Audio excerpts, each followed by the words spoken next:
반갑고 기쁜 2025년 부활주의를 맞이했습니다. 새벽에도 하나님 앞에 축하 예배를 드리게 하시고, 오늘도 이 시간도 또 주일날 예배로 경배하게 하신 하나님 감사하고 고맙습니다. 우리에게 주신 말씀 봉독해 드리겠습니다. 고린도전서 15장 12절에서 19절 말씀 되겠습니다. 그리스도께서 죽은 자 가운데서 다시 살아나셨다 전파되었거늘 너희 중에서 어떤 이들은 어찌하여 죽은 자 가운데서 부활이 없다 하느냐. 만일 죽은 자의 부활이 없으면 그리스도도 다시 살지 못하셨으리라. 그리스도께서 만일 다시 살지 못하셨으면 우리 전파하는 것도 헛것이요 또 너희 믿음도 헛것이며 또 우리가 하나님의 거짓 증인으로 발견되리니 우리가 하나님이 그리스도를 다시 살리셨다고 증거하였습니다. 만일 죽은 자가 다시 사는 것이 없으면 하나님이 그리스도를 다시 살리시지 아니하셨으리라. 만일 죽은 자가 다시 사는 것이 없으면 그리스도도 다시 사신 것이 없었을 터이요 그리스도께서 다시 사신 것이 없으면 너희의 믿음도 헛되고 너희가 여전히 죄 가운데 있을 것이요 또한 그리스도 안에서 잠자는 자는 망하였으리니 만일 그리스도 안에서 우리의 바라는 것이 다만 이생뿐이면 모든 사람 가운데 우리가 더욱 불쌍한 자리라. 아멘. 이 말씀을 오늘 특별히 또 9시에 양도면 수제에 있는 임마누엘 교회에서 9시에 예배 드려서 거기도 본문 말씀을 통해서 부활의 의미를 라는 제목으로 설교를 해드렸습니다. 근데 여기 길상면 임마누엘 교회에서는 이 본문을 가지고 강해 설교로 말씀을 드리겠습니다. 12절에 그리스도께서 죽은 자 가운데서 다시 살아나셨다 전파되었거늘 너희 중에서 어떤 이들은 어찌하여 죽은 자 가운데서 부활이 없다 하느냐. 이 말씀은 예수님이 죽은 자 가운데서 다시 살아나셨다고 많은 사람들에게 전파했는데 누가 전파했느냐? 사도들이 전파했어요. 이 사도들은 예수님께서 보내신 자들입니다. 내가 너희를 위하여 죽었다가 살아났도다 라고 주님이 부활하시고 제자들에게 가르쳐 주셨어요. 그리고 이것을 전파하기 위해서 제자들을 보내셨고 제자들은 그것을 나가서 전파를 했습니다. 제자들이 처음 증거할 때는 지금 우리가 설교하는 것처럼 전하지 않았어요.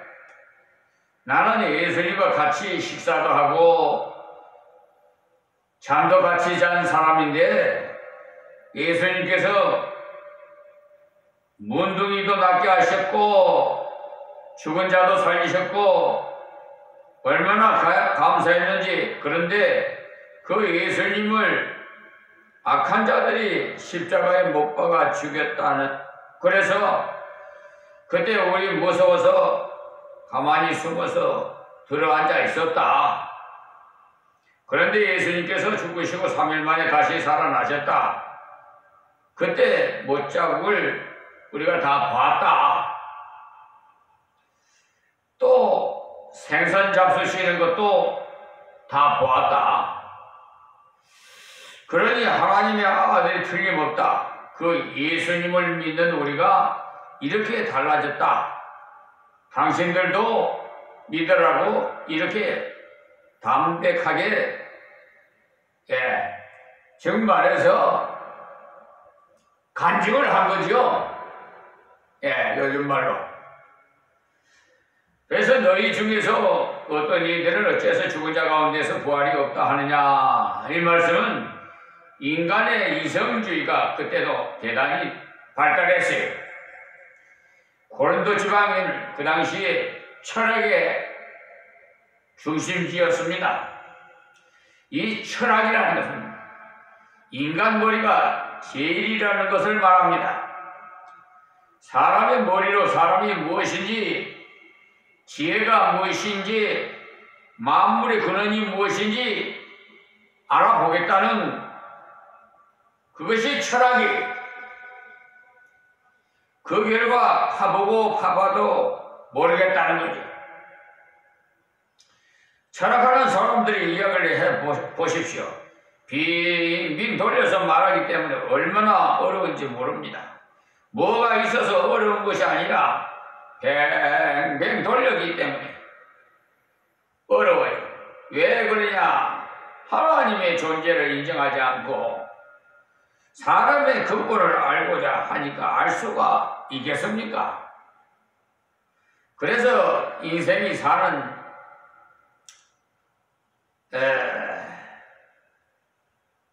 긴 목적이 없고 간 목적이 있다는 별별 소리를 다 해요.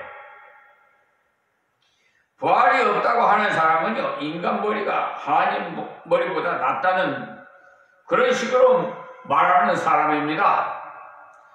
성경에 예수님이 부활하신 것을 증거해 주는데도 무덤에 묻혔다가 살아난 사람을 지금까지 한 사람도 없었다. 그런데 어떻게 예수님이 죽었다가 살아났단 말인가? 하고 부인하는 것은 그런 자가 머리를 믿기 때문에 그래요. 그러니까 이론적이나 이 사상적이로는 머리로 생각하면 도저히 죽었던 사람이 살아났다는 거, 그것도 3일 만에, 금방 죽었다 살아났다는 것은 또 모르지만 3일 만에 살아나셨다? 전에요. 사실 우리 시골에서 어르신께서 운명을 하셨어요. 그런데 그래서 이제 운명을 해서 위로 모셨습니다. 왜냐하면은 그 아랫목은 온돌방이라서 따뜻하잖아요. 뜨겁잖아요. 나무 땔감을 떼가지고. 그래서 이제 뜨거우면 안 되니까 운목으로 자리를 옮겨서 이렇게 편안하게 이렇게 입혀 덮어 놓았는데요. 아니, 갑자기 살아나시는 거예요. 우리 할아버지가요. 그래서 깜짝 놀랐죠. 그리 나중에 말씀하시는데 아직 멀었다고 가라고 그러더래요. 일이 푸른 강이 있는데 일이 고전적으로 그 줄 타는 사람들이 있잖아요. 그 줄로 건너가라고 그러더래요. 아직 올 때가 멀었다고. 이제 말씀 그대로 나는 증거하는 거예요. 하는데 그 실 같은 다리 위에서 뚝 떨어진 거예요. 바짝 깨지나는 거예요. 그러니까. 그런 말씀을 들었습니다마는 사실 예수님은 3일 동안이나 무덤 속에 그 밤같이 깜깜한 어둠 속에서 3일 동안 계시다가 살아나셨어요. 무덤에서 성부 하나님께서 일으켜주셨다 이 말이에요. 그래서 여기에 우리는 예수님이 죽었다가 살아났던 말인가 하고 부인하는 것은 자기가 머리를 믿기 때문에 그런 소리예요. 우리는 우리 머리를 믿을 것이 아니라 하나님의 말씀을 믿어야 돼요. 제가 계속해서 말씀을 드리는데요. 사람 말 듣지 마세요. 좀 제발. 사람 말 지금 유언비어가 얼마나 많은지 지금 대통령 선거가 이제 얼마 안 남았어요. 그런데 유튜브로 또 저 동영상으로 카톡으로 그냥 사방에서 전해와요. 저한테는 존경하는 장로님한테서도 전화 왔더라고. 그래서 읽어봤더니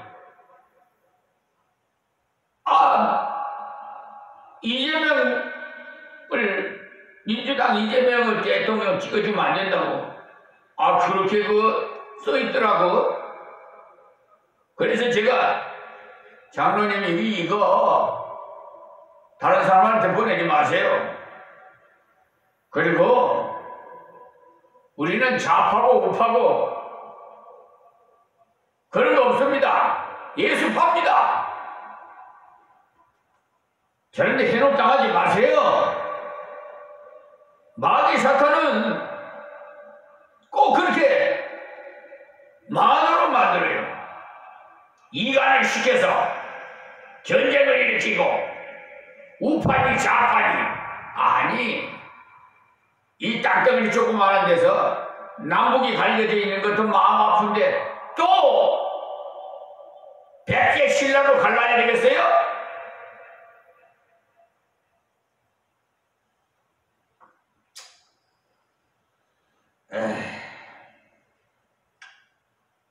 앞으로 부활이 없다고 생각할 수도 있는 그런 자들이 많아질 것 같아요. 과학이라는 것이 대단한 것으로 보이기 때문에 앞으로 기술이 신처럼 될 수도 있다는 말입니다.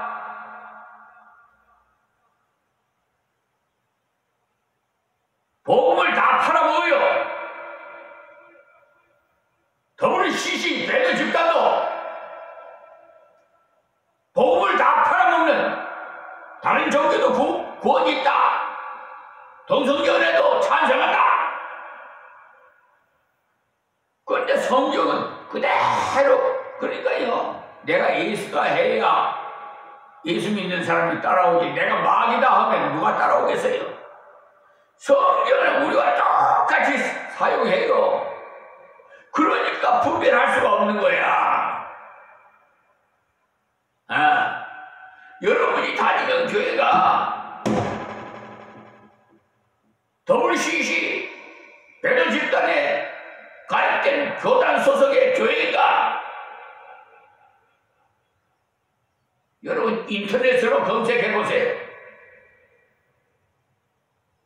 젊은이들은 더 잘할 거예요. 그래서 남한 사람한테 가르쳐주세요. 그 교회는 나가면 안 된다고. 생명이 있는 교회로 가야지. 다른 종교도 구원이 있다. 소신을 섬긴다. 이거 완전 미신이에요. 불신을 왜 이게 되겠어요 이게? 동성연애도 찬성한다. 하나님께서 창세기에 남자와 여자가 합하라고 아담을 나와라 했는데, 그래서 번성하라 했는데 왜 하나님의 법을 어겨? 이 못된 WCC 배도 집단에 가입된 교단 소속 교회,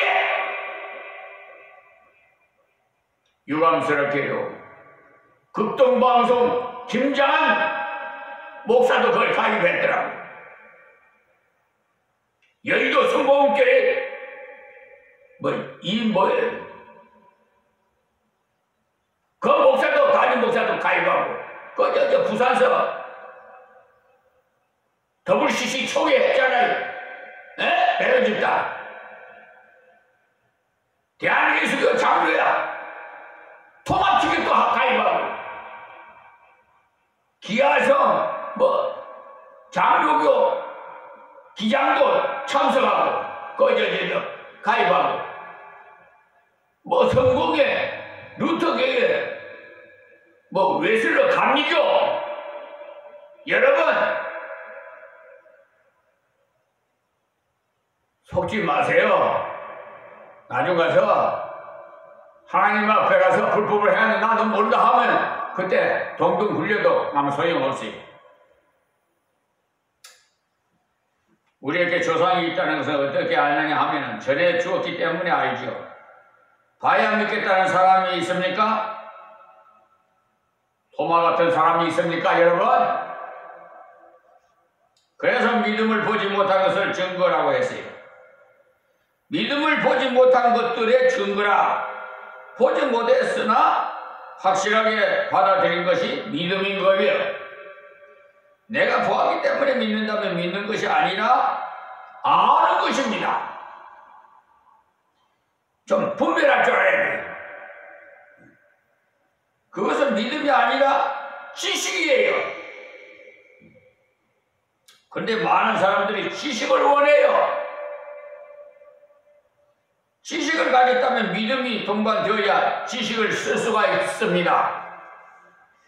자동차가 간다는 것을 알고 있으면 믿고 멀어야 앞으로 갑니다. 컴퓨터가 계산을 잘하니까 어려운 줄 아는데 공장에서 만들 때는 어렵지만은 써먹기는 아주 쉽습니다. 그것을 잘 써먹는 것은 믿기 때문에 공장에서 잘 만들어 쓰걸 알고 툭툭 눌려서 계산되는 대로 돈을 지불합니다. 믿기 때문에 예수님의 복음의 말씀이 많이 증거되었고 이미 증명됐어요. 그러니까 그대로 믿고 그대로 받고 믿고 그래야 돼. 그런데 많은 사람들이 믿지 못하고 그런 사람들이 점점 더 많아져요. 그러니까 남은 자, 소수에 불과한 자가 천국에 황금 바닥에 진주문을 통하여 하나님 곁에 우리가 거처할 곳으로 갈 거예요. 그때 유황풀로 들어갈 사람들이 많아. 그걸 못 가고 구원은 밭에 불 가운데서 받은 것과 같으리라는 고린도전서 3장 15절 말씀 보세요. 다음 13절에 만일 죽은 자의 부활이 없으면 그리스도도 다시 살지 못하셨느니라. 예수님은 완전한 사람이 하나님이셨는데 사람이신 증거가 밥을 잡수지 않으시면 배가 고팠고 물을 마시지 않으시면 목말랐고 십자가에 못 박혔을 때는 너무나 목이 말라서 내가 목마르다고 했고 우리가 똑같은 몸을 입고 이 땅에 오셨어요. 그 예수님께서 죽었다 다시 살아나시니 예수님은 우리도 죽었다가 하나님께서 다시 오실 때 부활하는 겁니다. 예수님께서 죽은 자 가운데서 몸으로 살아나신 것을 믿어야 해요. 믿어야 해요. 그래서 오늘 이 강의 설교는 부활의 중요성을 지금 말씀드리는 거예요. 예수님이 부활 사상이 후대 사람들의 마음속에 뽑히고 있다는 건 보통 사람들이 그런 말을 하면 아무것도 아니냐 지나칠지 모르겠습니다만 대학자라는 양반이 그런 말을 하고 있다는 사실을 다시 말해서 유명한, 예? 아주 그냥 명예교수가 대학에, 이름 있는 대학에 명예교수가 말하면 다 받아들여요. 마지막 때는 유명한 학자들, 유명한 원로 목사들, 그렇잖아요. 지금 김장한 목사도 많이 극동방송 한번 보세요. 이영은 목사, 순복음교회 보세요. 수천 명대로. 예. 뭐 더 이상 말씀 안 돼. 14절에요. 그리스도께서 만일 다시 살지 못하셨으면 우리의 전파하는 것도 헛것이요 또 너희 믿음도 헛것이요. 이 말씀은 무슨 말씀이냐면 바울 사도가 전파하는 중심이 예수님의 부활입니다. 예수님께 죽었다가 다시 살아나셨다. 그 예수를 믿어야 영생한다. 이것이 바울이 전파한 복음의 중심, 핵심이에요. 우리가 예수 믿은 다음 많은 말씀을 배웁니다만 실제로 제일 중요한 것은 예수님께서 우리 죄를 위해 죽으시고 살아나신 이것이 핵심이에요. 여러분 성경 66권이 전부 예수님에 대해서 말씀하신 거예요. 그리고 구약은 오실 예수님에 대해서 예언한 거고 신약은 오실 예수님에 대해서 말씀하신 거예요. 다 66권 예수님을 말씀하시는 거예요. 그리고 예수님께서 부활하셨음을 믿음으로 담대하게 사는 그런 자가 우리가 살아가는 중에 어려움이 있을 수도 있습니다. 평안할지 어려울지는 아무도 몰라요. 그런데 예수 믿는다고 항상 형통한 것은 아닙니다. 그러나 두려울 것 없어요. 왜냐? 우리는 부활의 신앙이기 때문에. 할렐루야. 그래서 14절 주님께서 만약 다시 살아나시지 않았다면 바울 사도가 저는 모든 것이 헛것이라고 말한 이유가 다른 모든 진리는 부활에서 파생하였다고 증거했다 이 말일 뿐입니다. 지금도 마찬가지입니다. 제가 이 방면에서 저 방면에서 증거하는 다 부활에서 파생되는 거예요. 바울 사도가 예수님의 부활에 대해 증거했는데 고린도 성도들은 그것을 믿고 영생의 소망을 가졌다 이 말이에요. 그러니까 믿음의 초점이 바로 부활입니다. 부활을 안 믿으면은 그 사람은 믿는 것이 아니에요. 그런데 만약 예수님께서 부활하시지 않았다면 예? 거짓말을 믿고 있으니까 헛것을 믿고 있으니 얼마나 불쌍하냐는 거죠. 세상에 거짓말 참말로 믿고 사는 사람이 얼마나 많은지 몰라요. 저 법관들이 말이야 아주 못된 것들 내 원인을 갈 겁니다. 서울중앙지방법원에 가서 손해배상 청구하고 대법원에 가서 법관 징계위원회에 가서 징계 신청서를 올릴 거고 또 뭐 보정명령 보내온 거 그거 거기서 누가 이런 사기 미수 전사 노를 해서 이거 세상에 말이에요. 민사소송법 211조에 의해서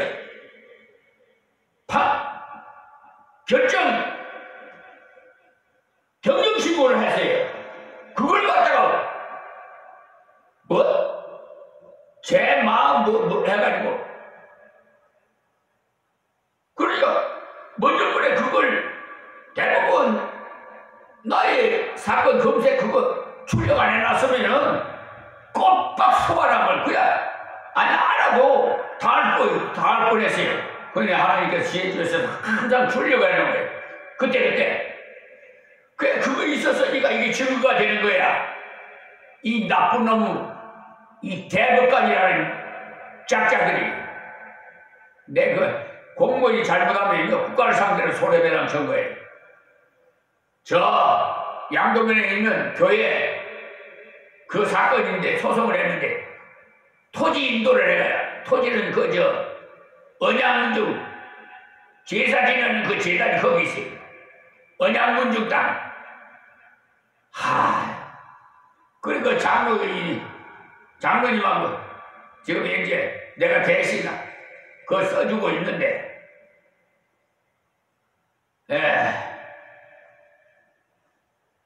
하여튼 엉터리 같은. 자, 15절 말씀 볼게요. 또 우리가 하나님의 거짓 증인으로 발견되리니 우리가 하나님 그리스도를 다시 살렸다고 증거했으면 하나님께 죽은 자 가운데서 예수님을 다시 살렸다고 증거했는데 만약 살리지 않았는데 그렇게 전해졌다면 거짓말했다 이 말입니다. 하나님께서 시키지도 않았는데 살아났다고 돌아다니면서 전하는 바보 있습니까? 없습니까?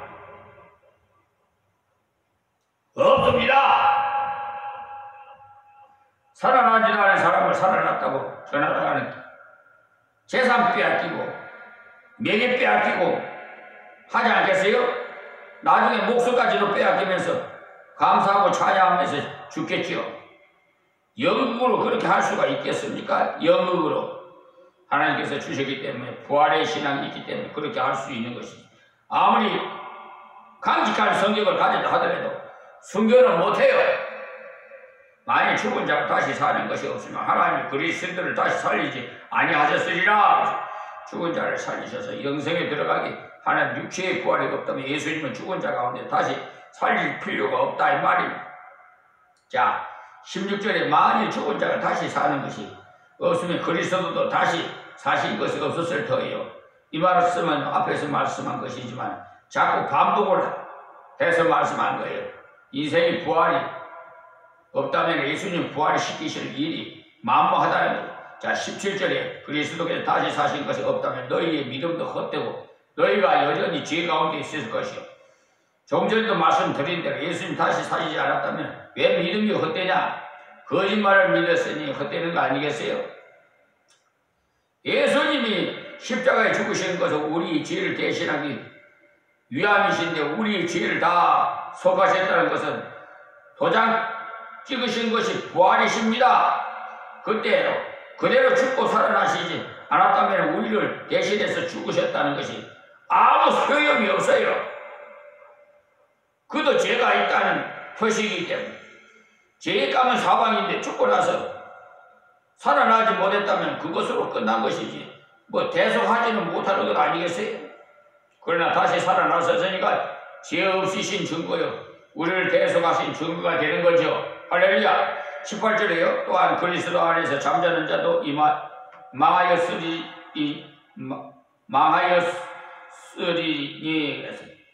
이 말씀이요.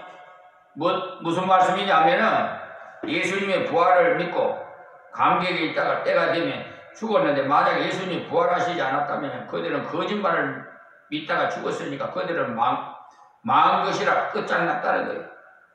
다음 19절에 만일 그리스도 안에서 우리의 바라는 것이 다만 이생뿐이면 모든 사람 가운데 우리가 더욱 불행한 자니라. 그러니까 만약에 예수 믿는 것이 이 땅에서 살아있을 동안만 유효하다면 이 땅에서 잘 먹고 잘 살고 하는 그것으로 끝난다면 모든 사람 가운데서 바울 사도 같은 분이 제일 불쌍한 존재라는 거예요. 왜냐하면 예수님 때문에 명예도 버리고 물질도 버리고 다 버리고 예수님만 따라가는데 예수 믿는 것이 이 땅에 땅의 것뿐이라면 정말 바보짓을 했다는 거 아니겠어요? 그렇다면 지금 목사가 제일 불쌍한 사람이에요. 여러분들이 불쌍한 사람들이에요. 이 땅에서 많은 것을 주님을 위해서 절제하고 살았으나 주님 말이에요. 만약에 이생뿐이면 그리스도인들이야말로 불쌍한 사람들은 그러나 이생뿐이 아니라는 사실, 영원한 나라가 있다는 사실. 그런데 믿는 사람이건 안 믿는 사람이건 마음속에 영혼에 대한 분명한 의식이 있어요. 전도서에 있는 말씀처럼 사람의 마음속에 영혼을 사모하는 마음을 넣어 두셨다고 말씀하고 있어요. 어거스틴이 예수 믿는 고백하기를 예수님을 믿기 전에는 아무리 채우려고 채워지지 않는 공간이 마음속에 있더라는 게 저 역시도 공허했어요. 공허. 마음속에 막 허전하게 그냥 뻥 뚫린 것 같아.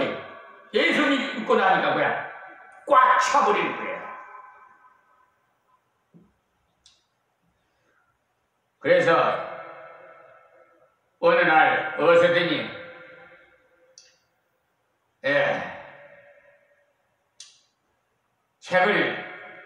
성경책을 읽는데 방에 들어가서 첫 펴고 읽는 게 로마서 11장 13절부터 눈에 들어오는데 밤이 깊고 낮이 가까웠으니 음란함과 호색하지 말며 쟁투와 시기하지 말며 그리스도로 옷 입고 이렇게 쭉 나오는데 가만 보니까 바로 자기를 보여주더라는 거예요. 그러니까 자기에게 해당되는 말씀을 하나님 항상 주세요. 왜 남이 방언 받았다고 나도 방언을 이거 뭐 이게 아다다다다다 뭐가 이거 안 돼. 각각 다 의사가 다 틀려요. 성경을 보니까 바로 자기를 보여주더라는 거죠. 거울같이. 지금 우리 예수 그리스도, 예수 안 믿는 사람들도 제 마음대로 살지 않고 양심적으로 살려고 노력해요. 제 마음대로 살고 법이 없어도 살겠다는 그런 사람들 있잖아요. 예? 마음대로 살고자 하는 마음이 있지만 어느 정도 조심을 해요. 인간답게 살고자. 왜냐하면 그 마음에 양심이 있기 때문에. 하나님께서 다 인간을 지을 때 양심을 다 줬어요. 그렇기 때문에 우리가 그 양심에다 전도할 수 있는 거죠. 믿음이 파괴되는 가장 큰 이유를 말씀하기를 착한 양심을 버리면 그렇게 된다고 했어요. 착한 양심. 양심이 있는데 착한 양심이 있고 잘못된 양심이 있어요. 양심이라는 말 자체가 좋은 마음이에요. 그런데 그 마음이 변질돼 갖고 착한 양심이 못 되면 믿음이 파괴돼요. 여기까지가 가정법으로서 전부를 가정에서 말씀했어요. 그 다음은 부활이 순서예요. 시간이 너무 지나서 더 나갈 수가 없는데 어쨌든 오늘 12절에서 19절까지 말씀에서 꼭 기억해야 할 말씀이에요. 뭐라고 제가 말씀드렸죠? 부활이 없으면 해요. 바로 예수님의 부활이 있음으로써 그의 핵심이에요. 자, 오늘 여기서 말씀을 맺겠습니다. 하나님 고맙고 감사합니다.